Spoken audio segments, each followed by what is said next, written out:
Vous êtes branchés sur la fréquence 9/3/4. Le podcast Harry Potter, chapitre par chapitre. Bonjour à tous et bienvenue dans ce nouvel épisode de Fréquence 9/3/4. Je suis Marina. Et je suis Jérémy. Alors dans le dernier épisode, on a suivi Harry pendant sa répartition et après le banquet de bienvenue, notre première nuit à Poudlard s'achève donc. Alors manger et dormir c'est bien, mais encore faut-il ne pas oublier que Poudlard est une école où il faut étudier. Alors au travail, les premiers cours vont d'ailleurs bientôt commencer. Ouais, et malheureusement, mon petit doigt me dit qu'Harry ne va pas apprécier tous ses professeurs. Non mais par contre j'ai son numéro en fait, et il est super content de l'accueil que vous réservez à notre podcast, donc on se joint à lui pour vous remercier tous, et si vous nous avez envoyé un hibou sur nos réseaux moldus, on va peut-être vous citer dans la volière en fin d'émission.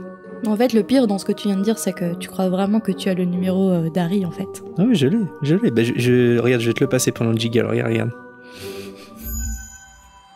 Harry Potter à l'école des sorciers. Chapitre 8. Le maître des potions.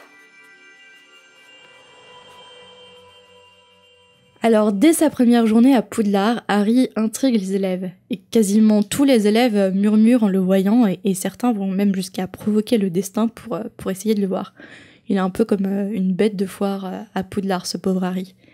Et quant à lui, il essaye surtout de retrouver son chemin dans l'école, et apparemment c'est pas une chose qui est aisée. Alors à Poudlard, il y a pas moins de 542 escaliers, et des escaliers qui n'en font qu'à leur tête, bien sûr. Et par rapport aux escaliers, le détail qui m'a perturbée, c'est que certains ont une ou deux marches escamotables qu'il fallait se souvenir d'enjamber pour ne pas tomber. Rien que d'y penser, ça m'angoisse, ça me donne le vertige. Pas toi ? Ouais, carrément. Non mais t'imagines ? Mais que fait Rusard ? À quoi sert-il ? Que fait le concierge ? Que fait la maintenance ? Ouais. Que fait le syndic ?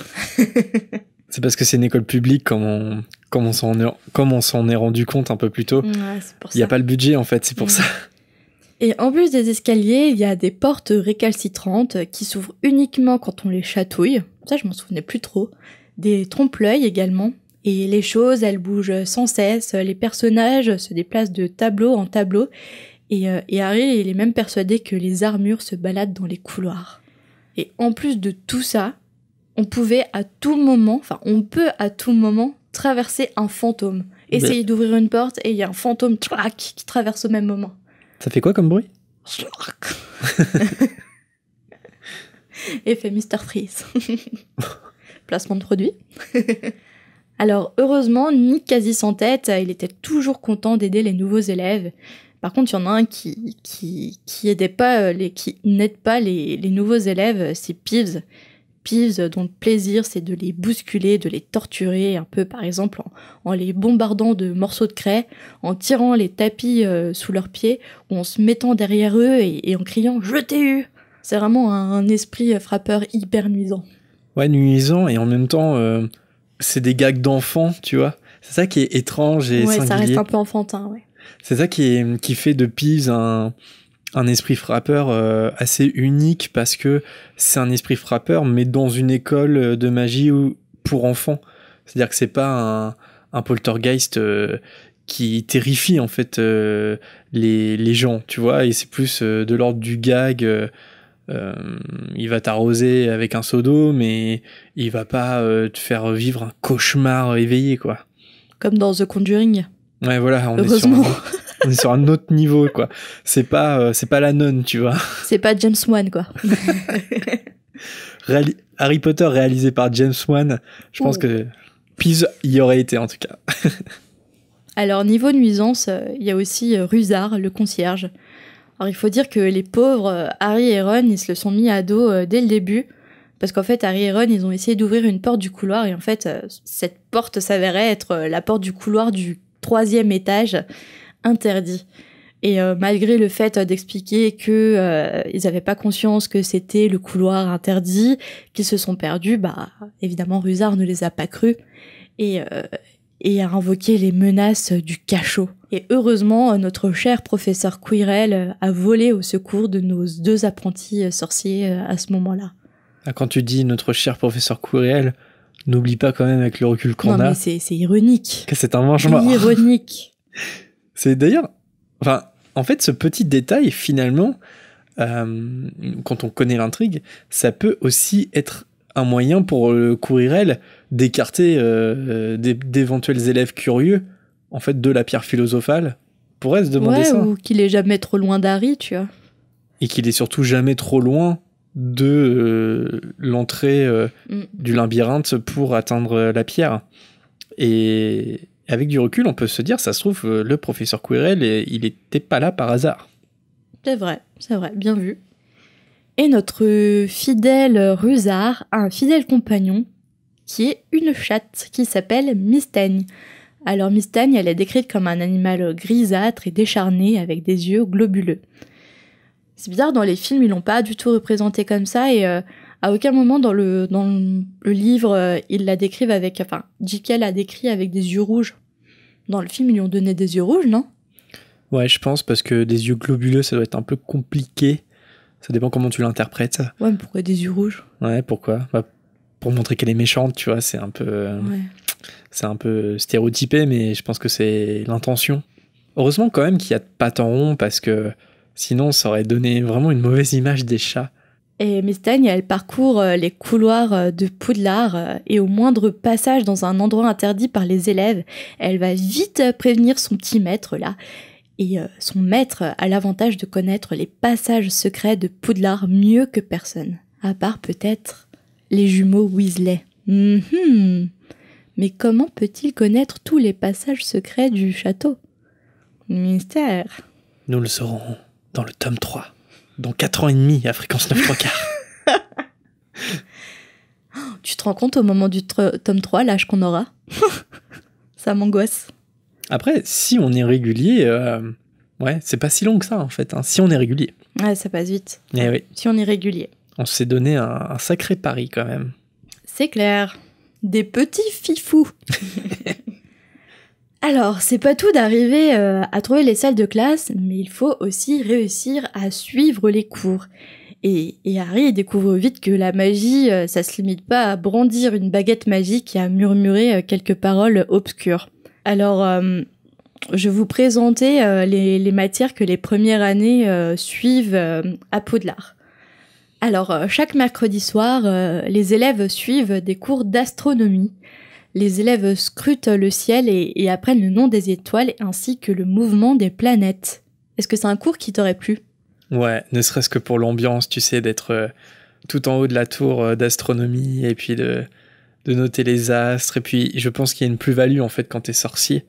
Donc, tu dois décoder la signification du placement des étoiles. Et je serais curieux de savoir comment les sorciers interprètent tout ça. Et juste pour l'ambiance. C'est un peu mystique, tu vois l'espace, donc ils doivent avoir un lien spécial et une vision spéciale de l'espace aussi. Ouais.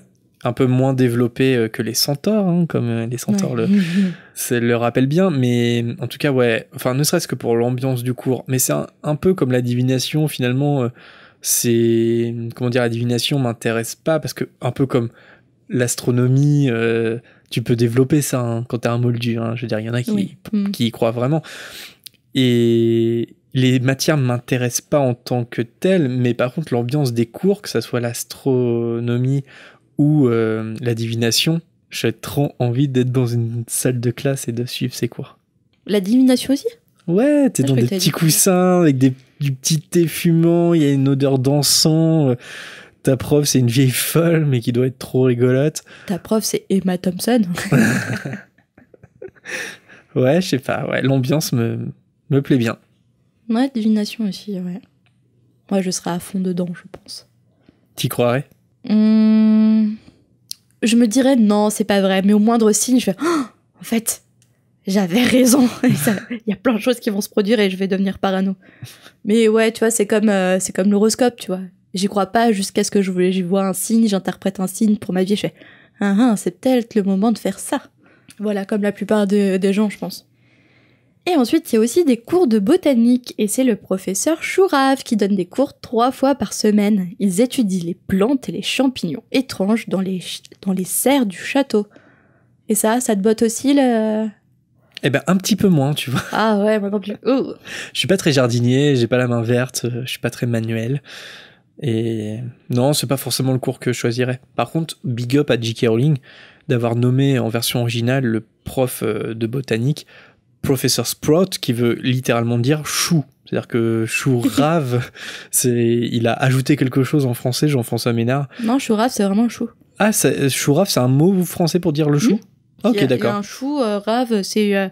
Attendez, je check vite fait sur Google pour pas que vous me preniez pour une folle, mais il me semble que... Le Google sorcier? Ouais, c'est ça, le chou rave poêlé. Ok. C'est en 2 mots, mais... Ok. Je pense que c'est quand même moins répandu que sprout, parce que sprout en anglais, c'est vraiment les choux, quoi. Ouais. Mais d'accord. Ça existe. On en apprend tous les jours avec Jean-François Ménard. Et le truc qui me perturbe aussi en botanique, c'est les mandragores. Parce que je trouve ça atroce quand même. Ça ressemble à des bébés. Ensuite, des plantes qui ressemblent à des bébés que l'on découpe pour faire des potions. Ça te choque pas, toi? Moi, ça me fend le cœur. Bah en fait, quand tu retires une mandragore de son pot, t'as l'impression quand même, ça crie. C'est un mécanisme de défense pour la mandragore, elle est ultra dangereuse. Hein. Mais en même temps, ouais, t'as l'impression que tu lui fais mal et que... Ouais, et ça a une forme un peu humaine, humanoïde, tu vois. T'as plus l'impression qu'elle pleure qu'elle crie, en fait. Et ouais, ça me met mal à l'aise, quoi. Ouais, c'est surtout dans la chambre des secrets quand on apprend que la mandragore, c'est un ingrédient principal pour la... Oui, c'est un remède contre les élèves qui sont pétrifiés dans la chambre des secrets. La pétrifiction, je sais pas si on peut dire ça. Ouais, les mandragores, ça me gêne un peu. Ouais, la botanique, ce serait pas mon choix non plus. Et ensuite, nous avons Histoire de la magie, qui est enseignée par le professeur Beans. Donc le professeur Beans, c'est un fantôme. Un jour, c'est un prof qui s'est endormi un jour devant son feu de cheminée, et le lendemain matin, pour aller faire sa classe, il a laissé son corps derrière lui, tout simplement. Et l'histoire de la magie, c'est décrit comme un cours assez ennuyeux. Et moi, ça me fait penser un peu au cours d'histoire du droit à la fac. S'il y a il y a des étudiants en droit, actuellement, je vous soutiens énormément. On est frères et sœurs d'armes. Courage à vous, ça passera, beaucoup de travail. Mais dès la 2e année, c'est terminé l'histoire du droit. Ça vaut le coup de souffrir. Ouais, c'est ça, c'est le professeur Bean, c'est un petit peu le professeur de fac qui, de toute façon, récite son cours et... D'une voix monotone. Et que tu sois attentif, que le prof soit écouté ou pas, de toute façon, il fait son cours. Et... Il lit le livre qu'il a lui-même écrit. ouais, c'est ça, ouais, très certainement. il est dans sa propre bibliographie. Et d'ailleurs, c'est marrant dans la chambre des secrets quand il sera interpellé, t'as l'impression que c'est la première fois que ça lui arrive, quoi. Et même, c'est comme si il se rendait compte qu'il avait des élèves en face de lui. C'est vrai que ça peut rappeler la fac. Ouais. Le cours de sortilège. Alors, le cours de sortilège, il est tenu par le professeur Flitwick. Alors, il n'est pas trop décrit dans cette partie. On sait juste que Flitwick, c'est un minuscule sorcier qui pousse un cri aigu et qui tombe à la renverse quand il lit le nom d'Harry Potter. Et cours très intéressant. Ensuite, la métamorphose. C'est un cours qui est enseigné par le professeur McGonagall. Alors, McGonagall, c'est une femme qui est décrite comme stricte, intelligente, et elle décrit la métamorphose comme une des formes de la magie les plus dangereuses et complexes à étudier. Et aussi, après son discours sur le cours de métamorphose, elle prévient également que chahut égale renvoyé avec interdiction de revenir en classe. Elle pose tout de suite les conditions, ça rigole pas avec McGo.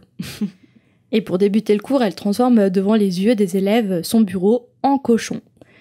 Mais le chemin est encore long pour les jeunes sorciers avant de pouvoir reproduire cette métamorphose. Alors, leur première leçon consiste à transformer une allumette en aiguille. Mais seule Hermione, bien sûr, réussit à obtenir un résultat. Peu probant, mais un résultat quand même. Et son allumette, elle a pris une petite couleur argentée avec une extrémité pointue. Et grâce à ce résultat, Hermione a réussi à décrocher un des rares sourires de McGonagall. Moi, je me pose une question. Certes, c'est très impressionnant hein, quand McGonagall elle change son bureau en cochon, mais à quoi ça peut te servir dans la vie quotidienne de savoir changer ton bureau en cochon? À avoir un cochon de compagnie? Je sais pas. Je sais pas quoi te donner comme réponse. En fait, je me suis toujours posé un peu la question pour la métamorphose, c'est-à-dire que c'est une discipline très ardue, très complexe, et en même temps, dans l'usage du quotidien, à quoi ça sert la métamorphose? Parce que, certes, ça peut être des sortilèges d'attaque, par exemple, tu peux métamorphoser quelque chose pour te défendre ou pour attaquer, mais au-delà de ça, à quoi ça peut servir, la métamorphose? Je sais pas, je me suis déjà posé la question. Je sais pas si je prendrais ça pour mes buses ou mes aspics, parce que je vois pas en quoi ça peut être vraiment utile dans ma vie, sauf peut-être pour préparer un diplôme. Ça encore, ça serait cohérent avec la vie de Ou Moldu. par exemple, imagine le matin, tu pars au travail. T'es dans la rue, là, comme ça, et d'un coup, tu cherches dans ton sac et tu trouves pas ton casque. Et ben là, tu prends un paquet de mouchoirs et tu transformes ton paquet de mouchoirs en casque pour écouter ta petite musique. Ouais. Après, je pourrais le faire apparaître aussi, hein, si je suis stylé. À faire un Axio. Bah non, ou faire apparaître. Regarde, Dumbledore, il fait bien apparaître des chaises, des trucs. Donc, ouais. À quoi peut bien servir la métamorphose dans ta vie de tous les jours quand t'es un sorcier adulte? Donnez-nous vos hypothèses ou vos réponses, si vous en avez. Je sais pas, imagine, tu voulais acheter des bananes au magasin, tu t'es ramené avec des pommes, tu transformes tes pommes en bananes. Je sais pas. Oui, c'est ça. C'est en plus sur la nourriture, on sait que on peut pas créer de la nourriture, comme on peut pas créer de l'argent. Et je pense même que dans la magie, quand tu fais apparaître quelque chose, en fait, c'est de la matière contre de la matière. Tu crées pas de matière, en fait. Donc peut-être que, par exemple, quand je prends l'exemple de Dumbledore qui fait apparaître des fauteuils, bah peut-être que c'est un exemple de métamorphose finalement. C'est peut-être pas un sortilège, mais c'est peut-être de la métamorphose en fait, parce qu'il fait apparaître quelque chose qui n'est pas là, mais qui est bien quelque part, autre part, où justement il transforme le vide en matière, et là il y a un processus de métamorphose. C'est curieux, parce qu'à part ça je vois pas en fait, parce que si c'est pour changer, je sais pas moi, ta souris en verre à pied, c'est pas hyper utile. Il y a pas d'intérêt en soi. Et pour finir, nous avons le cours de défense contre les forces du mal. Et ce cours est enseigné par le professeur Quirrell. Alors ce cours, il est attendu avec impatience par tout le monde, mais apparemment ils sont très vite déçus, déjà par le professeur et l'ambiance dans la salle. Parce qu'apparemment dans la salle, il y a une forte odeur d'ail. Et apparemment l'ail, désolé pour la répétition, l'ail est destiné à faire fuir les vampires. Vampires que Quirrell a rencontré en Roumanie. Et depuis, je pense que ça lui a créé un petit trauma. J'ai une petite anecdote sur les vampires. Vas-y, on t'écoute. J'ai trouvé ça sur l'ancien Pottermore. Au tout début, J.K. elle a retrouvé dans ses carnets de notes, elle avait imaginé un professeur vampire qui allait s'appeler Trocard. Je trouve ça étrange comme nom. Trocard, et finalement, elle a vite abandonné cette idée. Mais ça aurait pu être cool, un professeur vampire à Poudlard. C'est pour ça qu'il y a l'évocation de l'ail avec Quirrell, c'est que l'idée de vampire l'intéressait. Elle parle pas de ça, mais je pense qu'il n'y a pas de relation, parce que peut-être que c'était resté inconsciemment dans sa tête, mais elle a marqué qu'elle s'en souvenait plus du tout quand elle a pris le carnet de notes et qu'elle avait vraiment vite oublié cette idée. D'ailleurs, soit dit en passant, c'est plutôt malin de sa part, je trouve, sur son turban notamment, parce que je crois que c'est les jumeaux qui ont la théorie qu'il met des gousses d'ail aussi dans son turban pour se protéger H24 des vampires. Et c'est plutôt bien trouvé, parce qu'à ce moment-là, en tant que lecteur, tu y crois tout de suite, tu fais « Ah bah oui, c'est pour ça qu'il a un turban ». C'est carrément possible, ouais. Et ce qui fait que tu te poses pas la question pourquoi il a un turban alors qu'il n'en avait pas il y a quelques semaines, même quelques jours. Ouais, mais apparemment, il s'est justifié auprès des élèves pour le turban. Il a raconté que c'était un prince africain qui lui avait offert quand il l'avait sauvé de Ghoul, je crois. Mais justement, son histoire, je crois, dans mon souvenir, elle est pas hyper cohérente. Pas vraiment. Pas hyper précise. Et finalement, la théorie que tu retiens le plus, c'est... Zombie, pardon. Oui, la théorie que tu retiens le plus, c'est finalement qu'il aurait pu mettre des gousses d'ail pour se protéger des vampires tout le temps. Et Et de là, en fait, tu soupçonnes pas du tout, tu fais « Ah ouais, tiens, rigolo », puis tu te poseras plus la question en tant que lecteur. Plutôt malin. Puis tu soupçonnes rien du tout déjà au départ. Et puis, parce qu'ils l'ont fait frêle, J.K. elle a imaginé frêle, fragile, avec un bégaiement, tu vois, tu soupçonnes pas du tout Quirrell à aucun moment. Toi, tu l'avais soupçonné ou pas ? Non. Ou tu pensais carrément que c'était Rogue Non, mais d'ailleurs, je pense qu'au cinéma, c'est mon premier twist de cinéma. C'est-à-dire que j'ai 11 ans, je suis dans la salle et je suis sûr que c'est Rogue. Et là, Quirrell, et je me souviens, j'étais là en mode « Non !» Oh my god ! Mon premier twist. Inoubliable. Alors après les premiers cours, Harry est soulagé parce qu'en fait il constate qu'il a pas trop de retard par rapport aux autres élèves, même les élèves qui sont nés dans une famille de sorciers, parce qu'il y a tant à apprendre que finalement tout le monde se retrouve au même niveau. Et il constate aussi que finalement être un sorcier élevé dans une famille de moldus, c'est pas si rare que ça. En prenant leur petit déjeuner dans la grande salle, Harry interroge Ron sur le prochain cours. Et Ron lui annonce que vendredi, c'est cours commun de potions avec les Serpentards. La grosse teuf. Ron lui apprend que Rogue, le professeur de potions, c'est aussi le directeur de Serpentard. Et la rumeur veut qu'il essaye toujours d'avantager sa maison. Et en discutant, vient l'heure du courrier. Et pour une fois, Hedwige, elle vient pas seulement pour mordiller ou piquer un morceau de toast à Harry, mais pour la première fois, Harry reçoit une lettre. Et cette lettre, c'est une invitation à venir boire le thé chez Hagrid pour raconter sa première semaine à Poudlard. Ça redonne du baume au cœur à Harry parce que Harry, il stresse, il redoute le cours de potions. Parce que c'est vrai, en même temps, la première impression que lui a fait Rogue n'est forcément pas très bonne. Il a eu l'impression que Rogue ne l'aime pas du tout. Et après le cours de potions, il aura la confirmation. Rogue le hait. Le cours a lieu dans un des cachots. L'ambiance est lugubre avec des animaux qui flottent dans des bocaux alignés au mur. Et il fait un froid de canard. On peut se demander quand même, est-ce que c'est une sorte de punition de Dumbledore d'avoir envoyé Rogue dans les cachots, ou est-ce que finalement Rogue s'y plaît plutôt bien ? Je pense qu'il s'y plaît plutôt bien. Bah, c'est vrai que ça correspond pas mal à sa personnalité assez froide, et oui. Et même à l'ambiance un peu d'apothicaire, tu vois, par rapport aux ingrédients qu'on met dans les potions, tu vois. Je trouve que c'est cohérent avec la matière et avec Rogue. Ouais.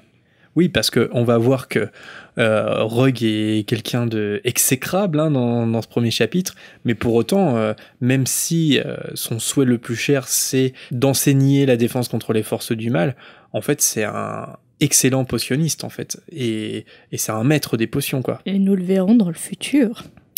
Et oui, dans le turfu. Alors, Rogue commence par faire l'appel, et lorsqu'il tombe sur le nom d'Harry, il dit à voix haute « Ah oui, Harry Potter, notre nouvelle célébrité. » Ça me tend un peu comme ça, non ? Notre nouvelle... Ah oui, Harry Potter, notre nouvelle célébrité. Always. Always. Alors, c'est le premier affichage en public de Harry qui commence une longue série à venir chez Rogue. Alors, imagine quand même, t'es Harry, tes parents ont été tués par Voldemort, t'es orphelin, et t'es célèbre parce que, sans savoir comment, t'as survécu et renversé le mage noir. En gros, t'es célèbre parce que tes parents sont morts, et en fait, c'est tout ce que tu sais. Et là, premier cours de potion, ton prof, qui était de son côté, en plus au mage noir, comme tu vas l'apprendre plus tard, il t'affiche comme la nouvelle célébrité. Tu pètes pas genre un câble quand même ? À 11 ans, non. À 28 ans, oui. Ouais, je vois ce que tu veux dire. Ouais, t'as 11 ans, tu découvres un lieu inconnu, au milieu d'inconnus, tu découvres tout un nouveau monde aussi dont tu n'avais pas connaissance avant, donc c'est sûr que je pense qu'il aurait envie de péter un câble, mais la situation fait que non, du coup il prend son mal en patience. C'est vrai qu'en tant qu'adulte, quand on lit ou quand on relit par exemple ce chapitre, on est beaucoup plus énervé que Harry lui-même en fait, même si Harry il bouillonne au bout d'un moment, mais je pense qu'on détecte tout de suite l'injustice totale de cette simple remarque en fait. En tout cas, la remarque de Rogue fait bien ricaner Drago, Crabbe et Goyle, comme les bons petits fils de mange-morts qu'ils sont. Mangez vos morts, les mange-morts ! Le silence est total dans la salle, tellement Rogue impose par sa simple présence, et quand il parle, c'est presque en murmurant. Il explique aux élèves de première année que les potions sont un art rigoureux et qu'il ne s'attend pas à ce que les élèves comprennent la subtilité de sa matière. Un prof qui rabaisse d'entrée ses élèves avant même de les connaître, on dirait le prof dépressif qu'on a tous eu au collège. Moi, c'était mon prof de musique. Moi, j'ai souvenir un peu, surtout au collège, même au lycée, de collèges de professeurs qui rabaissaient les élèves. On se demandait pourquoi ils étaient devenus professeurs et pourquoi ils avaient choisi dans leur métier d'enseigner à la jeunesse, tu vois. Ouais. Tu sens le prof qui est devenu Coucou mes prof. amis professeurs qui se reconnaîtront. Désolé, il y en a des très bien. Oui, non mais oui. Et il faut se souvenir des meilleurs, mais c'est vrai Notamment que le professeur qu'on connaît tous. on a tous connu un professeur qui n'aimait pas enseigner, qui n'aimait pas les enfants, et on se demande bien ce qu'il faisait en tant que professeur. Et là, c'est un peu l'image que donne Rogue à ce moment-là. Il aime les Serpentards. Il aime ses élèves Serpentards. Je pense que c'est un très bon professeur pour sa maison.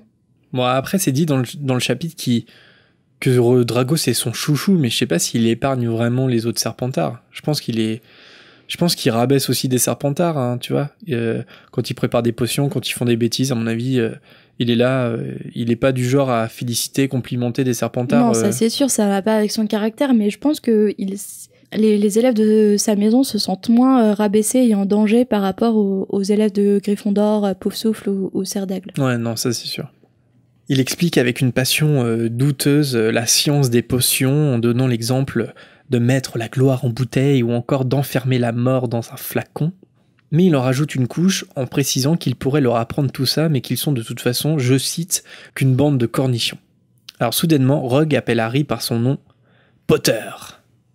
C'est marrant, Rogue, finalement, il va appeler tous les élèves par leur nom de famille, mais à ce moment-là, ça donne vraiment l'impression qu'il s'adresse à James, en fait, en l'appelant Potter. Je sais pas, j'ai cette impression-là, en fait.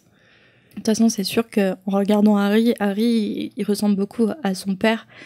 Et c'est sûr que Rogue, dès qu'il l'a aperçu, il a vu James. C'est pour ça qu'il le déteste, en fait. Hein. Comment ? C'est pour ça qu'il déteste Harry. Ouais, c'est pour ça il voit son père, en fait. C'est sûr que Rogue, en voyant Harry, il voit James. Il fait pas la distinction. On peut se demander, par exemple, si James et Lily avaient une fille qui ressemble beaucoup à Lily, mais qui aurait connu le même destin tragique que Harry, est-ce que Rogue aurait détesté la fille de James et Lily ? Et surtout la fille de James. Est-ce qu'il aurait détesté un enfant qui ressemble à la femme qu'il aimait ? Bah non, je pense pas. Après, il s'est dit que Harry, il a les yeux de sa mère. Donc quand il regarde Harry, il voit quand même les yeux de Lily. Et pourtant, il le déteste. Les yeux, mais le comportement... Enfin, après, il le sait pas encore, mais le physique plus ce comportement, tout est quasiment de James, tu vois. Non, t'es pas d'accord ? Si, il ressemble énormément à son père. Mais, je sais pas, je me pose la question. Ça le perturberait peut-être plus, mais... ouais. Oui, parce que, imagine, James et Lily auraient eu une fille qui ressemble énormément à Lily. En voyant sa fille, il aurait vu Lily et il serait incapable d'être mauvais avec elle. Parce qu'il aurait l'image de la femme qu'il a aimée. Ouais, c'est intéressant. Alors Rogue demande à Harry ce qu'on obtient en ajoutant de la racine d'asphodèle en poudre à une infusion d'armoise. Moi j'ai une théorie, j'aurais dit Mentos Coca. Je laisse un silence. Allez, on le fait. Blague nulle égale Bertie Crochu. Alors vas-y, explique quand même. On a oublié de le lancer au début d'émission. Ouais, c'est parce qu'on a acheté des Bertie Crochu et on aimerait bien l'utiliser, avoir une raison d'en manger quand même. Mais j'ai comme... Alors, j'en avais jamais mangé, ou peut-être un, et ça avait un goût de fruits. Et là, j'en ai goûté quand même, parce que Jérémy tenait à me faire goûter le goût vomi. Et j'ai pas pu le mâcher jusqu'au bout. Mais donc, on s'est dit, ça serait une bonne idée de l'incruster dans l'émission. Ça peut être drôle d'avaler un bonbon qui nous donne envie de vomir, tu vois, ça peut être marrant.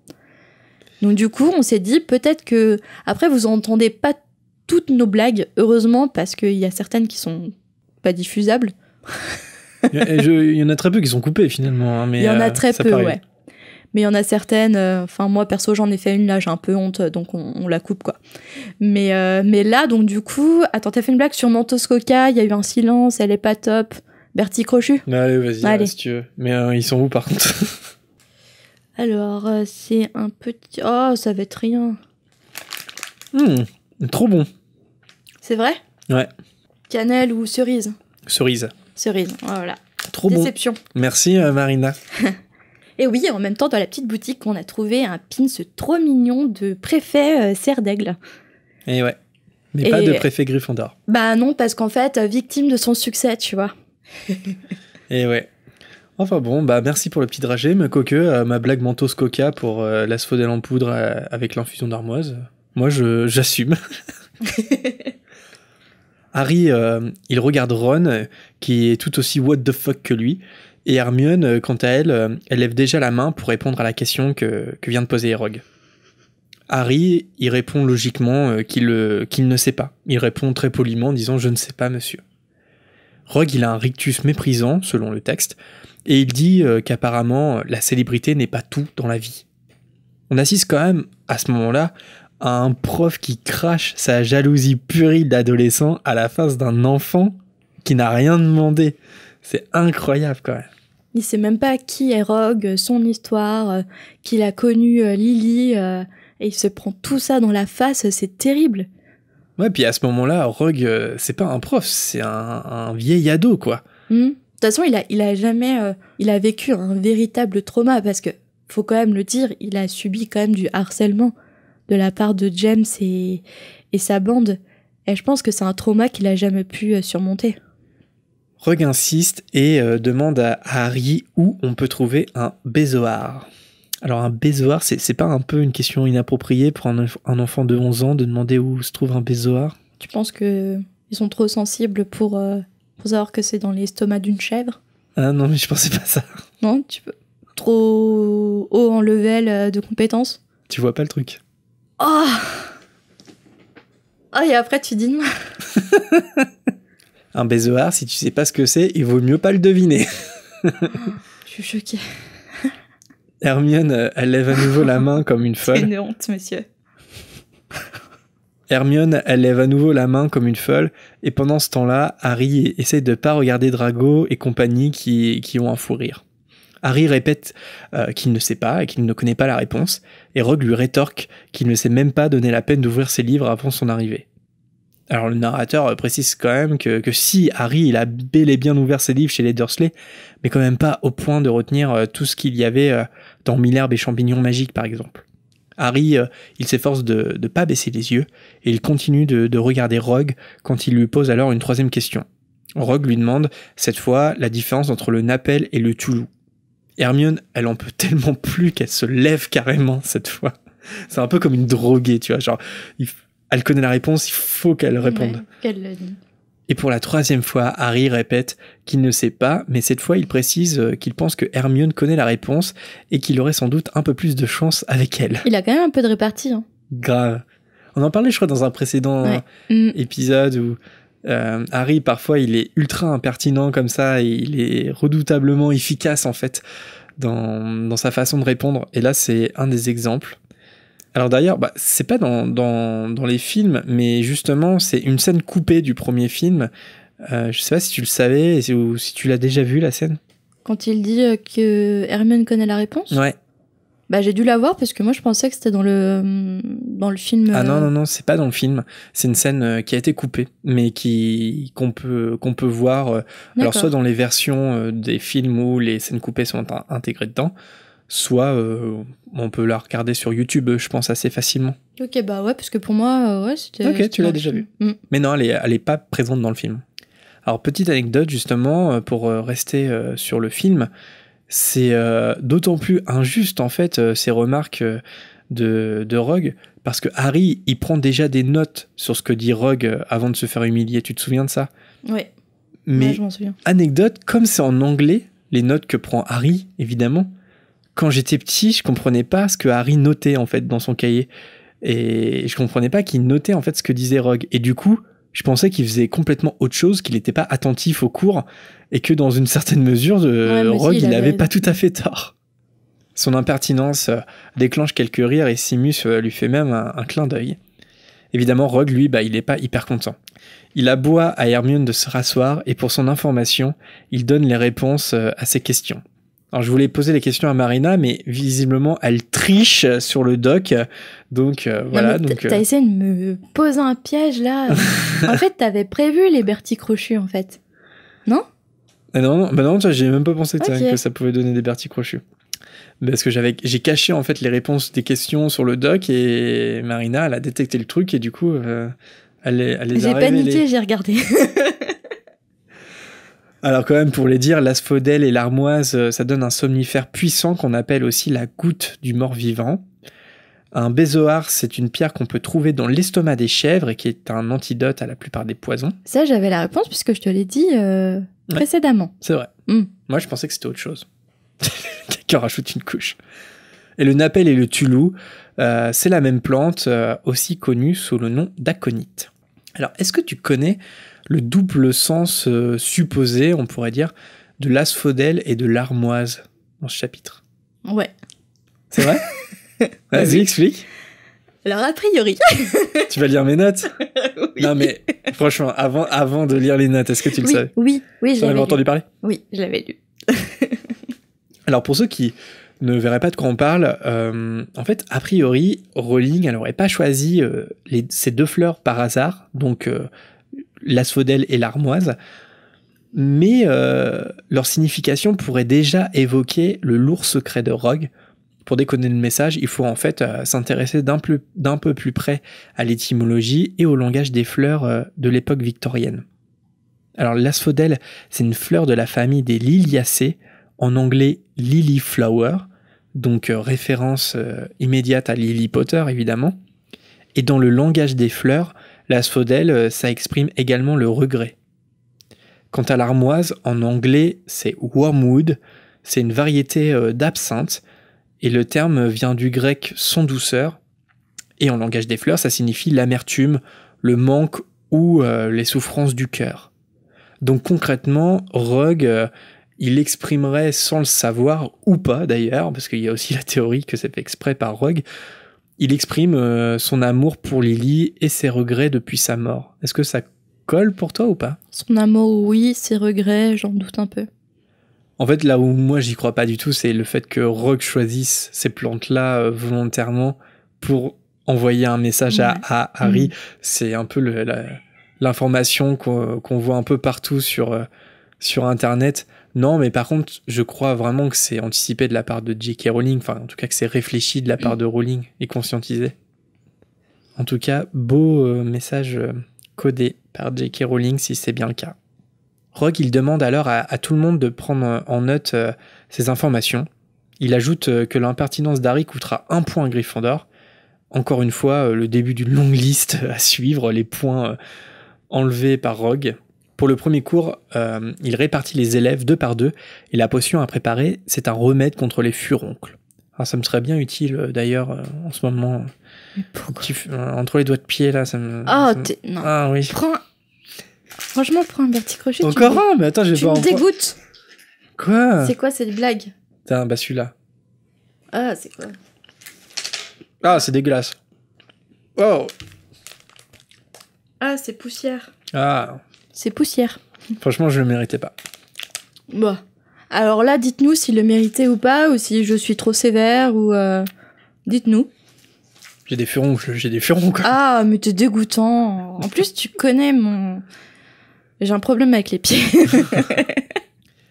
Pendant que les élèves travaillent, il passe entre les rangs et il critique sévèrement dès qu'il en a l'occasion. Sauf Drago qui apparemment est son petit chouchou. Soudainement, un nuage de fumée verte remplit le cachot. C'est le malheureux Neville qui a déjà fait fondre son chaudron qu'il partage avec Simus. La potion qui se répand par terre commence à ronger les chaussures des élèves et donc tout le monde se met debout sur les tabourets. C'est un peu The Floor is remède contre les furoncles à ce moment-là. Je mangerai pas de dragée. C'est bon, non, ça passe. Ok, Ça passe. c'est Ok. rigolo, c'est cohérent, c'est Ouais, drôle. c'est rigolo. Ah, Non, mais- rigole alors. Non, mais-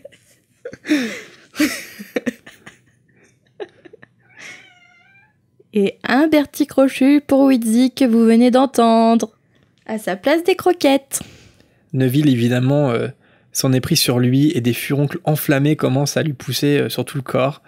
Le pauvre garçon, il se tord de douleur, mais Rogue, lui, il le traite d'imbécile en faisant disparaître le désastre d'un coup de baguette magique.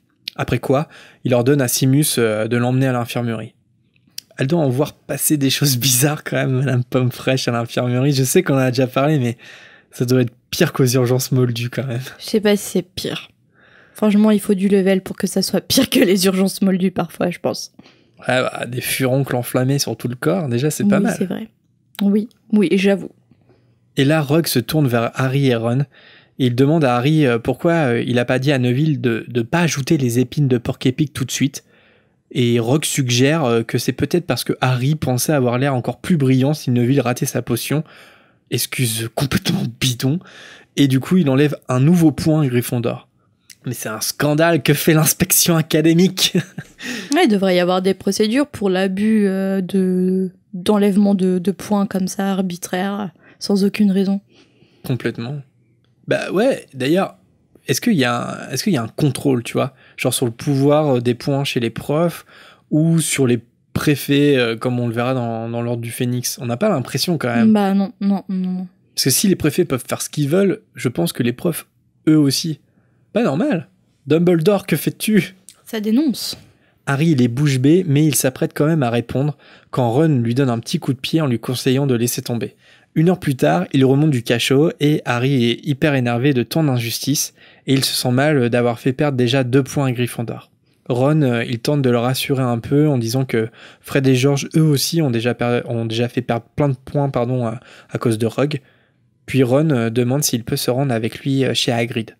Alors dans l'après-midi, tous deux, ils traversent le parc de Poudlard et ils se rendent dans la cabane où Hagrid habite, qui se situe en bordure de forêt interdite. Harry, il frappe à la porte et aussitôt un fracas se fait entendre et des aboiements. Hagrid, il ouvre la porte et il laisse Harry et Ron entrer en demandant à Croque-Dur, son énorme molosse noir, de se calmer. Toi aussi, t'as envie de prendre un petit thé là dans la cabane d'Hagrid? Bah bizarrement non. C'est vrai? Ouais, non. Ah, moi j'ai trop envie. Je sais pas, je pense que Hagrid il me mettrait un peu mal à l'aise en vrai. Ok. Ouais. Tu Toi oui. développes ou pas? Comment? Tu développes ou non? Non, j'ai pas envie de développer, je sais pas, c'est un sentiment, tu vois. Ah si, moi je serais trop bien en plus dans ces énormes fauteuils là, où toi t'es tout petit dedans. Ouais, mais je sens qu'il y a plein de trucs bizarres chez lui, tu vois. Je sais pas, dans sa cabane, j'imagine qu'il y a plein d'insectes bizarroïdes. J'imagine sa cabane hyper sale. J'imagine. Non, mais ouais, je sais pas pourquoi. Je pense que je serais pas pote avec. Pas pote en mode de détester, mais genre, on serait pas devenus amis, je pense pas. Ok. Alors justement, la maison, elle est un peu décrite. Elle est faite d'une seule pièce avec en détail, et ça je pense que t'aurais pas aimé, des jambons et des faisans suspendus au plafond. Déjà, ouais. Attends, t'es déjà rentré dans des maisons où il y avait des animaux empaillés? Déjà? Bah, je sais pas, mais ouais, j'en ai déjà vu. Le malaise, flippant. moi ça m'est arrivé, tu te sens pas bien, quoi. C'est pas possible, quoi. Voilà, c'est vrai que t'as des jambonneaux qui pendent au plafond chez Hagrid. Ouais, avec les faisans et tout. Oh my god. Et dans un coin de la pièce, il y a aussi un énorme lit. Tu ne serais pas assise sur le grand lit de Hagrid? T'es dégoûtant. Hagrid, il invite Harry et Ron à faire comme chez eux, et lorsqu'il lâche Croque-Dur, ce dernier saute sur Ron pour lui lécher les oreilles. Le narrateur ajoute qu'à l'image de son maître, Croque-Dur est beaucoup moins féroce qu'il le paraît. Et justement, moi je me demande comment ne pas... J'ai écrit ça, mais comment on peut ne pas avoir de sympathie pour Hagrid, tu vois, genre... Non, mais j'ai pas dit que j'avais pas de sympathie Oui. pour Hagrid. C'est un bonhomme qui a l'air tout gentil, tu vois. Mais je pense que, en tant qu'élève de Poudlard, je me serais jamais trop rapprochée du gardien, tu vois. Logiquement, normalement, quand t'es élève, tu te rapproches pas du gardien au point d'aller boire un thé avec lui, tu vois. Ouais, normalement. Dans une histoire normale. Ah, moi j'aime beaucoup Hagrid, c'est un de mes personnages préférés, perso. Même si... oui, il est émouvant aussi par moments. Même si les jambons suspendus au sol, bon d'accord, c'est pas ma came non plus, mais... Et puis il faut pas oublier que lui aussi, il a été orphelin, quoi. Harry présente Ron à Hagrid, et Hagrid, il reconnaît tout de suite que c'est un Weasley. À la place de Ron, je le prendrais un peu mal. Comme s'il y avait qu'une famille de roux à Poudlard. Ouais, je et à Gryffondor. Je trouverais ça un peu discriminant, quoi. Ouais, c'est atroce. Hagrid, il précise quand même qu'il a passé la moitié de sa vie en fait à chasser les jumeaux quand il leur prenait l'envie d'aller faire un petit tour dans la forêt interdite. C'est pour ça qu'il reconnaît Ron comme étant un Weasley. Hagrid sert le thé et des biscuits. Alors oui, l'histoire se passe au Royaume-Uni, au cas où vous auriez oublié. Hein. Tea time. Tea time. Les biscuits sont tellement durs que c'est à s'en casser les dents, mais Harry et Ron, ils font semblant de les trouver délicieux. Tu sais, c'est ce moment un peu gênant où tu te forces à manger quelque chose pour pas paraître impoli. Comme la pâte de coin. Comme ton riz. Ah. En même temps, c'est de ta faute. Pourquoi tu l'as mangé, mon riz, s'il n'était pas cuit? Non, mais on a tous connu ce moment où t'es invité chez quelqu'un et tu trouves pas ça terrible et tu manges parce que sinon c'est mal poli. Ce qui est ridicule en soi. Mais ouais. Harry et Ron racontent alors leur première semaine de cours et ils sont ravis d'entendre Hagrid dire de Rusard que c'est, je cite, une vieille ganache. Une vieille ganache, n'est-ce pas? Hagrid dit ça notamment parce que Miss Teigne le suit partout dès qu'il rentre dans le château. T'aurais vu ta tête. Hagrid dit ça notamment parce que Miss Teigne le suit partout dès qu'il rentre dans le château. Alors vient le moment d'évoquer Rogue. Hagrid tient à peu près en fait le même discours que Ron finalement, à savoir que de toute façon Rogue il a jamais vraiment aimé grand monde parmi ses élèves. Mais Harry, lui, il insiste quand même en disant que là, c'est comme si Rogue le haïssait réellement. Hagrid, il dit qu'il y croit pas une seule seconde, mais Harry remarque qu'en disant ça, il détourne un peu les yeux. On découvrira dans le futur que Hagrid est très mauvais pour cacher des choses. Ouais, il ne sait pas mentir, visiblement. Il aurait pas dû dire ça. Pour changer de sujet, Hagrid demande à Ron des nouvelles de son frère Charlie, en précisant qu'il aimait beaucoup, car il savait bien prendre soin des animaux. Alors qu'ils sont en train de parler de Charlie, le regard de Harry tombe sur un article découpé dans la Gazette du Sorcier posé sur la table. L'article, il s'intitule « Le cambriolage de Gringotts » et il expliquait en fait dans l'article que l'enquête se poursuit et que rien n'a été volé parce que la chambre fracturée avait été vidée un peu plus tôt le même jour du 31 juillet. Harry, évidemment, il se rappelle en fait de la discussion qu'il avait eue avec Ron dans le train à propos de ça, mais ce qu'il savait pas à ce moment-là, c'était la date du cambriolage. Et là, ça fait tilt chez Harry, et il interpelle Hagrid pour lui dire que le cambriolage, il a eu lieu le même jour que leur visite à Gringotts, et que ça aurait pu arriver quand eux-mêmes y étaient, si ça se trouve. Sauf que cette fois, Harry, il a pas de doute sur le fait que Hagrid évite réellement le sujet. En fait, Hagrid, il se contente de pousser un grognement, et il lui offre un autre biscuit pour qu'il se taise. « Tiens, Bronza, et tais-toi. Prends-en deux d'un coup. » Franchement, c'est tellement dommage que vous voyez pas la tête de Jérémy quand il fait l'imitation. C'est magnifique. C'est de toute beauté. C'est pour ça que je fais du podcast. Alors ça fait cogiter à Harry. Il se demande même si le coffre 713 qu'ils avaient vidé en prenant le petit paquet qu'il contenait, eh bien finalement, est-ce que ce coffre, c'est pas celui qui a été cambriolé et dont parle l'article? Harry et Ron finissent par rentrer au château, les poches pleines de biscuits qu'ils ont été trop polis de refuser. Harry se dit sur le trajet qu'aucun des cours de sa première semaine à Poudlard lui avait autant donné à penser que sa visite chez Hagrid. Et c'est que le début des aventures périscolaires de Harry. S'il savait. Harry, il a jamais le temps pour ses devoirs parce que il a d'autres aventures à vivre. Quand est-ce qu'il a sa vie normale, en fait, d'ado? Jamais. Ouais, jamais. Harry se demande où se trouve le petit paquet du coffre 713 et si c'était bien ça que recherchaient les voleurs de Gringotts. Et il se demande aussi si Hagrid a bien caché quelque chose au sujet de Rogue et de la haine qu'il lui porte. Mais en fait, c'est incroyable. Harry, il a seulement 11 ans et il a déjà des interrogations qu'un enfant de 11 ans ne devrait pas se poser quand même. Des questions sur un cambriolage, des questions de pourquoi cet adulte me hait. Ouais, alors, dès la première semaine de cours quand même. Ouais, c'est vrai. Après, quand un prof te hait, je pense que tu te poses naturellement la question. Par contre, oui, sur le cambriolage, c'est un peu une fouinasse, quoi. Ouais, attends, tu peux te demander, genre, pourquoi ce prof ne m'aime pas, tu vois. Mais là, il a une sensation quand même qui le prend aux tripes, je pense. C'est vraiment, il a la certitude d'être haï par un adulte, quand même. Et pour cause. Et pour cause. Pour un enfant, c'est hyper violent d'avoir cette sensation-là. Par contre, pendant tout l'école des sorciers, Harry, Ron et Hermione, c'est quand même des petites fouinasses qui s'intéressent à une histoire qui les concerne pas du tout. C'est le Scooby Gang. Ouais. C'est clair.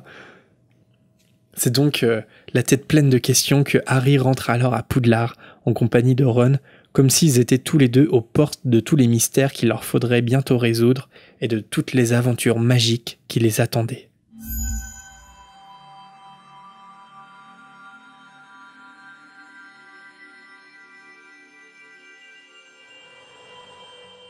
Merci Jérémy. De rien, merci Marina. Mais de rien Jérémy. Alors maintenant, on passe à ma rubrique préférée. Renomme ton chapitre. Ah oui, c'est vrai, c'est ça le jingle, j'avais oublié. Qu'est-ce qui va pas, mon jingle? Il est très bien, j'ai rien dit. Est-ce que tu l'as laissé dans le dernier épisode, mon jingle paranormal? Bah oui, bien sûr. Ok. J'assume pas, mais bon. Alors, comment as-tu renommé ce chapitre? Alors, mon titre de chapitre sera un peu polémique. Harry Potter à l'école des sorciers, chapitre 8. Le crétin des potions. Ok. Moi, je suis restée un peu sur ma partie Harry Potter à l'école des sorciers, chapitre 8.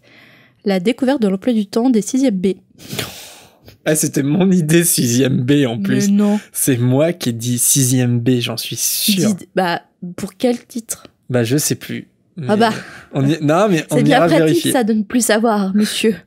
Je crois que c'est pour la répartition du chapeau. C'était pas mon idée de dire Harry finit en 6e B ou un truc comme ça. Peut-être. Ah, peut-être. Donc, vous constatez que Marina me pique complètement mes idées. Donc, hashtag Team Jérémy à fond. Tu veux créer des teams? Et ensuite, nous passons à la volière. Et encore une fois, la volière est bien remplie.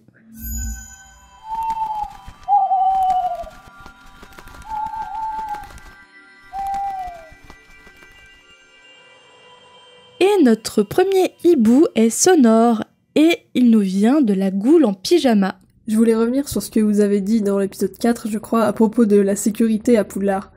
Alors, c'est vrai que effectivement, c'est pas un lieu 100% sécure, hein. Big up à Salazar Serpentard qui laisse traîner son serpent de compagnie dans les toilettes, voilà. Mais je pense que c'est pas aussi dangereux qu'on le dit. Par exemple, les matchs de Quidditch, certes c'est assez dangereux, mais bon, on a tous fait rugby à l'école, et puis niveau douleur, je pense qu'un cognard, ça équivaut à peu près 5 gamins de ton âge qui t'écrasent pour te piquer un ballon. Et puis surtout, le Quidditch c'est encadré, genre quand Harry il tombe dans le tome 3, Dumbledore il est là pour l'arrêter avec un sort, et puis de manière générale, il y a plein de profs dans les gradins pour intervenir en cas de problème. Et en médecine aussi, les sorciers sont bien plus forts que nous. Par exemple, ils peuvent faire repousser des os en une nuit, réparer un nez en un coup de baguette, et refermer des plaies avec du dictame en 10 secondes. Donc leur vision du danger n'est pas la même que nous. Et puis aussi, beaucoup des choses dangereuses qui se passent à Poudlard dans la saga, comme l'intrusion des Mange-Morts par l'armoire à disparaître, ou Quirrell qui a littéralement Voldemort derrière sa tête, et qu'on laisse enseigner à des enfants. Je pense que ça arrive surtout parce que ça se passe dans la saga, c'est-à-dire qu'il faut bien qu'il se passe des choses, sinon on s'ennuie un peu. Mais pendant le premier règne de Voldemort, donc avant la mort de Lily et James, je sais pas si Poudlard était vraiment attaqué ou un lieu vraiment dangereux autant que dans la saga. Bon voilà, je voulais juste vous donner mon avis, à bientôt. Merci la goule en pyjama pour ton hibou sonore. Donc effectivement, c'est intéressant en fait le parallèle entre la médecine et la notion de danger chez les sorciers, parce que les sorciers, ils semblent inconscients. Poudlard, ça semble être une école dangereuse, comme on n'arrête pas de le dire, mais est-ce que c'est pas la notion même de danger, en fait, qui est à relativiser chez les sorciers? Parce que nous, ça nous semble ultra dangereux, mais peut-être à travers notre point de vue de moldu, en fait. Mais c'est un peu comme... on avait eu un peu ce débat, en fait, avec Croutard, pour le faire transformer en jaune. C'est-à-dire que, est-ce que toi, tu le ferais, en fait, parce que ça peut être dangereux pour un animal? Et en même temps... Ron, il doit savoir que c'est pas ultra dangereux non plus, parce qu'il doit voir depuis toujours ses frères faire des bêtises avec la magie.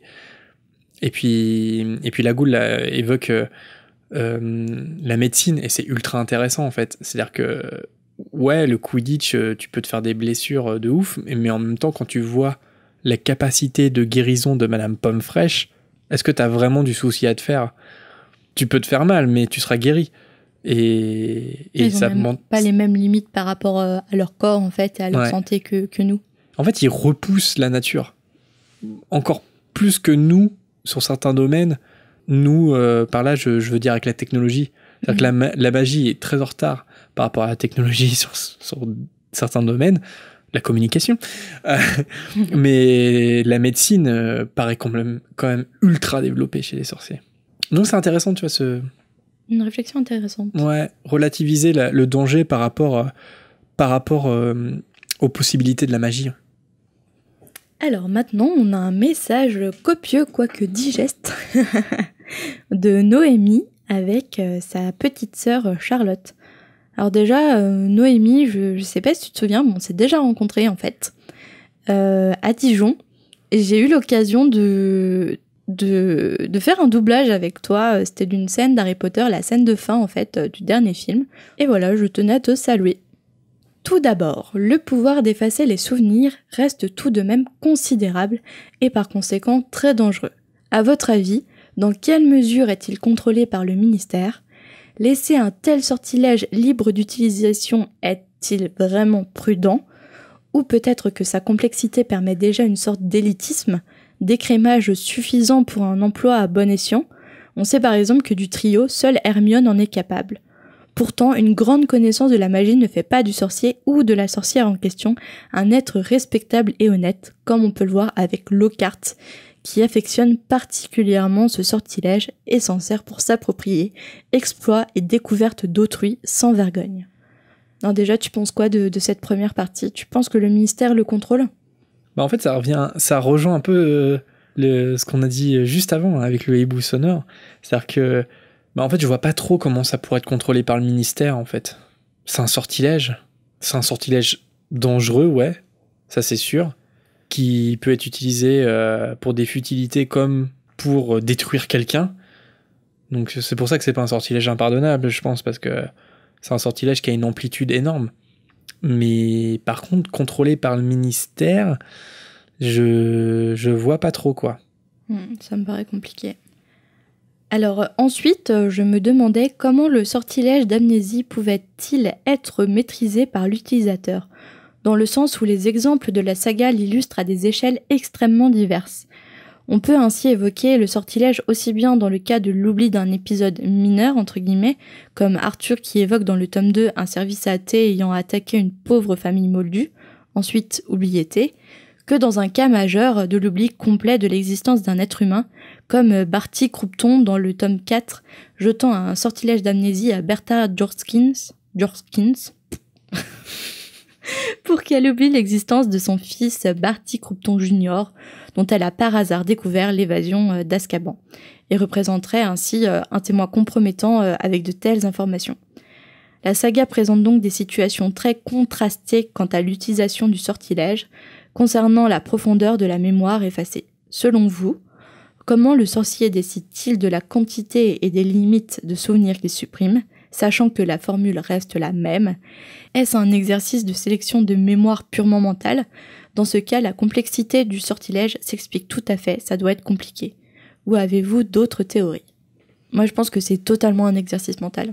Bah oui, complètement, ouais. Les sorts sont un exercice mental par la pratique. Ouais, c'est ça, et d'autant plus celui-là, parce que, ouais, comme je disais, en fait, tu choisis l'intensité, la quantité, en fait, de souvenirs que tu veux effacer chez l'autre sorcier. Et donc, à mon avis, c'est un sortilège extrêmement complexe, et c'est peut-être pour ça aussi que Hermione est la seule à le maîtriser réellement dans le trio. Donc ouais, je pense que c'est un exercice purement mental, que tu as un objectif, donc par exemple, soit effacer un souvenir concret, soit carrément effacer tout un pan de l'histoire de la personne, et je pense que plus tu veux effacer, plus c'est extrêmement complexe. C'est pas donné à tout le monde. Et donc oui, mais ouais, comme tu dis Marina, en fait tous les sortilèges sont des exercices mentaux.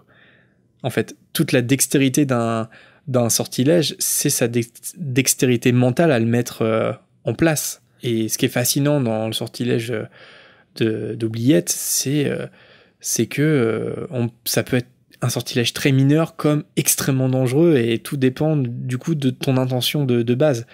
Ah bah, la question que je me pose, c'est est-ce que tu peux te tromper ? C'est-à-dire qu'est-ce que tu peux créer une catastrophe ? Est-ce que tu veux juste effacer ce qui s'est passé il y a 2 secondes, puis finalement tu effaces toute la mémoire de la personne ? Je pense pas, ce serait un peu comme l'Avada Kedavra. Finalement, tu pointes ta baguette et tu dis Avada Kedavra, tu tues pas la personne si t'en as pas vraiment l'intention. Ok, ouais, intéressant. Donc en fait, je pense que ça demande un exercice mental extrêmement complexe, je pense. Et c'est pour ça que c'est pas donné à tout le monde, et tout le monde, le sorcier lambda ne peut pas oublier quelqu'un comme ça. Déjà, ne peut pas oublier quelqu'un pour des événements majeurs dans la vie de cette personne. Bah, c'est un métier en plus du ministère, il y a des oubliateurs, c'est-à-dire que c'est leur profession, donc je pense que si c'est une profession, c'est que il faut pouvoir se perfectionner dans la matière. Parce qu'en plus, Gilderoy, il a oublié mais on ne sait pas quelles sont les conséquences sur la personne, tu vois. Moi, je pense que franchement, un sortilège d'amnésie peut mal tourner. Ah bah oui, complètement. Si tu le maîtrises mal, ça peut mal tourner. Donc, ok, Gilderoy Lockhart, il en a usé, mais ça a peut-être très mal tourné sur ses victimes. Mais ça a mal tourné sur lui. C'est une vidéo YouTube. J'oubliais, ça tourne mal. Alors, prochain message de Simon. Bonjour à vous deux, j'espère que vous allez bien. Je viens vers vous pour savoir si vous avez des recommandations de podcasts ou de chaînes YouTube sur Harry Potter. Pas pour vous faire des infidélités, mais pour patienter entre vos émissions. Bien entendu, j'ai déjà écouté tous les podcasts. Peut-être pourriez-vous garder cette question pour le courrier à la fin de votre émission. J'imagine que d'autres auditeurs seraient intéressés. Des recos ou pas, Marina ? Sur Harry Potter, non, j'avoue que le seul podcast que j'écoutais, c'était le podcast sur Harry Potter. Je veux que tu allais dire Fréquence 9 3/4. Le seul podcast que j'écoute, c'est moi-même. Non, c'était le podcast. Après, c'est vrai qu'il faut dire qu'on a un peu ce privilège quand même de pas être beaucoup sur la scène Potterhead dans le podcast francophone. Donc effectivement, il y a la Gazette du Sorcier qui fait de temps en temps quelques podcasts, mais ce sont pas des podcasts réguliers comme nous on peut faire chaque semaine. Et donc en podcast, pas trop en fait. Moi j'ai il y a quelques podcasts anglophones que je suis, mais bon, c'est pas tout le monde n'écoute pas des podcasts anglophones. Moi j'ai du mal à me concentrer parce que j'écoute les podcasts généralement en vacances à ma vie quotidienne, et c'est vrai que c'est dur de se concentrer avec un podcast anglophone. Ouais. Donc c'est pour ça qu'en France, à part le podcast, Fréquence 9 3/4 et la Gazette, on n'a pas tellement de recos. Non, c'est sûr. Mais en tout cas, en chaîne Harry Potter, par contre, il y en a plusieurs et elles sont assez connues en fait. Enfin, il suffit de taper YouTube Harry Potter. Il y a Nini 9 3/4 qui fait des DIY notamment qui sont assez impressionnants. Et j'avais vu certaines de ses créations au Bal des Sorciers. Donc voilà, moi c'est la chaîne que je recommanderais parce qu'elle explique des choses. Il y a aussi Camélia, le monde d'Harry Potter. Si vous êtes intéressé par Orlando, elle a récemment fait des vidéos sur sa visite à Orlando. Et voilà, c'est des vidéos plutôt bien faites et assez agréables à regarder. Donc voilà, ce seraient mes recos. Ok. Bah non, moi, même sur YouTube, je suis pas de chaîne Harry Potter.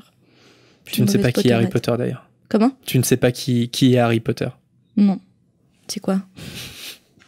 Et un dernier message d'Alex. Bonjour l'équipe de Fréquence 9 3/4. Je m'appelle Alex et j'adore votre émission. Parfois, je me marre toute seule en vous écoutant. C'est vraiment super, continuez comme ça. Merci Alex. Sinon, j'aimerais savoir ce que vous pensez de certains choix du choix-peau magique. Genre Peter Pettigrew à Gryffondor, le plus grand mystère de ma vie, ou Luna à Serre d'Aigle, perso je la mets à pauvre souffle. Mais vous, où auriez-vous placé certains personnages qui n'ont pas vraiment leur place dans leur maison ? Voilà pour ma question. Et j'ai aussi une anecdote, je fais la collection des bouquins de Harry Potter en langue étrangère. Je les ai notamment en mongol et en latin, et oui, ça existe, si vous voulez, je peux vous envoyer les photos. On veut bien. Voilà pour ce long message, copieux quoique digeste, et désolé pour les fautes d'orthographe.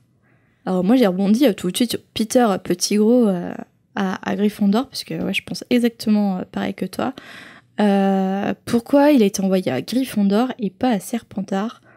Alors sur Pottermore, J.K. a dit, je cite, « Son esprit stratège et malicieux ont convaincu le choix-peau magique de lui attribuer la maison Gryffondor pour retrouver ses amis. » Alors théorie numéro 1, le choix-peau, il a vu le côté Serpentard, certes, mais aussi il a donné aussi une sorte de chance de passer du bon côté à Peter Pettigrew en lui permettant d'être avec des amis qui l'élèveront à Serpentard et qui lui permettront de rester dans le bon chemin. Gryffondor, du coup. Gryffondor, pardon, et ne pas passer du côté obscur. Et théorie numéro 2 qui peut compléter aussi la numéro 1, c'est que le Choixpeau, il est pas infaillible. Il fait des erreurs lui aussi. Qu'est-ce que t'en penses ? Je pense que c'est peut-être un mélange des deux, en fait. Sans doute que Peter Pettigrew, il a un peu floué le Choixpeau parce que sa volonté numéro 1, c'était peut-être d'aller à Gryffondor. Tu vois ce que je veux dire ? Même si au fond de lui, c'était un Serpentard. Enfin, je pense, hein, c'est... D'ailleurs, est-ce que Peter Pettigrew, c'est un Serpentard au fond de lui ? Je sais pas. Ouais, il est attiré par le pouvoir, Oui, il est oui, rusé, il est malin. Ouais. Il est mauvais. Donc je pense qu'on peut manipuler le Choixpeau, en fait. Donc il est pas infaillible, ça c'est sûr. Après, est-ce que le Choixpeau a tenté de lui donner une chance ? Parce que J.K. Rowling a dit que finalement c'est Peter Pettigrew qui a convaincu le Choixpeau. Il l'a convaincu, donc le Choixpeau, il peut se faire convaincre et il peut se tromper. Parce qu'on dit pas forcément que Serpentard, si tu finis à Serpentard, tu vas forcément virer mauvais. Non, bon non. Pas forcément. Sauf que je pense que quand t'as un fond qui est assez trouble et assez mauvais, t'envoyer à Serpentard, qui est une maison qui est connue quand même pour avoir formé les Mange-Morts, c'est pas forcément le bon move pour amener quelqu'un sur le droit chemin, quoi. Mais ouais, je pense que finalement le Choixpeau, il donne pas mal d'importance à ton choix. Et si t'as un choix qui est ultra affirmé, comme sans doute ça a été le cas pour Peter, et bah finalement il respecte ton choix. Mais ça se trouve le Choixpeau, il l'aurait bien envoyé à Serpentard. C'est d'ailleurs ce qu'il dira à Harry, tu vois. Ouais, je t'aurais bien envoyé à Serpentard quand même. Finalement, c'est toi qui as choisi, mais moi, je t'aurais envoyé à Serpentard. Il se décharge aussi un peu. Sinon, je trouve pas d'autres incohérences avec les personnages qui me soient venus à l'esprit. Toi, pour Luna, tu penses qu'elle aurait été mieux à Poufsouffle ? Ouais, ça revient souvent comme exemple. Plus cohérente. Et en même temps, Luna, elle est assoiffée de connaissances, en fait. Donc, certes, de connaissances parfois douteuses. C'est connaissances, quoi. Mais voilà. Mais en même temps, elle privilégie énormément le savoir, Luna. Donc je pense qu'elle a toutes les qualités d'une serre d'aigle. Mais c'est un peu comme ce qu'on disait, c'est-à-dire que on est rarement que le produit d'une seule maison, en fait. C'est des affinités qui sont dominantes par rapport aux autres. Mais effectivement, Luna, elle aurait peut-être eu sa chance à Poufsouffle et sans doute même à Gryffondor. Pourquoi pas Serpentard, finalement ? Ah, Serpentard, je la vois mal avoir un Non, esprit, je la vois mal à Serpentard. Serpentard, quand même. Il y a Neville Poufsouffle qui revient souvent parce qu'il est maladroit, tout ça, et en même temps, c'est aussi un courageux, et la preuve, c'est que ça va devenir un héros dans les reliques de la mort. Et même, il a du courage dès la première année. Ouais, dès la première année. On verra ça plus tard. Oui, complètement. Donc, d'autres personnages, non, je vois pas trop, je pense qu'ils sont Rogue plutôt à Gryffondor, enfin. Hein ? Rogue à Gryffondor. Ouais, mais finalement, peut-être que Rogue, il aurait peut-être pu faire la même chose que Peter pour rejoindre Lily. Il aurait pu demander au Choixpeau d'aller à Gryffondor pour suivre Lily. Ouais, mais je pense que l'appel de Serpentard était trop fort. Ouais, je sais pas. Ouais, c'est intéressant ça. Rien à ajouter ? R-A-A. Et voilà pour vos messages. Merci à tous. Et si on ne vous a pas encore cité, ce sera peut-être pour le prochain hibou. Dans tous les cas, on lit et on réagit à tous vos messages. Et à chaque fois, c'est un réel plaisir. Donc continuez à le faire, c'est génial. On aimerait remercier aussi ceux qui nous laissent des commentaires sur les réseaux et des avis sur les applis audio aussi. Vous êtes au top. D'ailleurs, au passage, une petite dédicace aux auditeurs qui nous ont mentionné en story sur Insta récemment, à savoir Calways Art, I Am Joe, Jay et Malfoy Bay. Et n'oubliez pas au passage de vous abonner à notre Instagram si vous y êtes connecté, parce on publie des stories, et oui, ça nous arrive, dont une story en direct, ça y est, on s'est branché sur les réseaux, et parce qu'on est allé ce week-end à une expo Lego Harry Potter, et on a mis ça sur Insta, et on a partagé donc la story en direct. Et d'ailleurs, Ça fait la troisième fois qu'on le dit. On va le faire, Mais on va vous faire gagner, ça va arriver, 2 places si vous êtes de Lyon ou que le déplacement vous intéresse pour l'expo Lego Harry Potter. Et ça vaut vraiment le coup. Franchement, ça nous en a mis plein les yeux de tous les détails, les références à Harry Potter dans les créations originales. C'est vraiment impressionnant. J'ai adoré. Ouais, moi aussi, ça vaut vraiment le coup. Et puis, il y a aussi tout le reste de l'exposition à Mini World, en plus, hein, qui est visitable. C'est un billet pour tout Mini World. Et donc restez connectés. Je sais pas si ça sera sur Instagram. Ça se trouve, le concours a déjà commencé avec le décalage. Mais si c'est pas encore lancé, ça le sera bientôt. Donc, restez bien connectés. Et puis oui, sur nos événements directs, je pense qu'on aura tendance dans l'avenir aussi à favoriser Instagram. Donc, c'est plus simple. Si vous l'avez et que vous aimez suivre en direct parfois ce qui se passe, n'hésitez pas à vous abonner. Donc oui, merci à Mini World pour l'invitation et pour en savoir plus et tenter votre chance, direction les réseaux moldus. À la semaine prochaine. Salut à tous, bisous.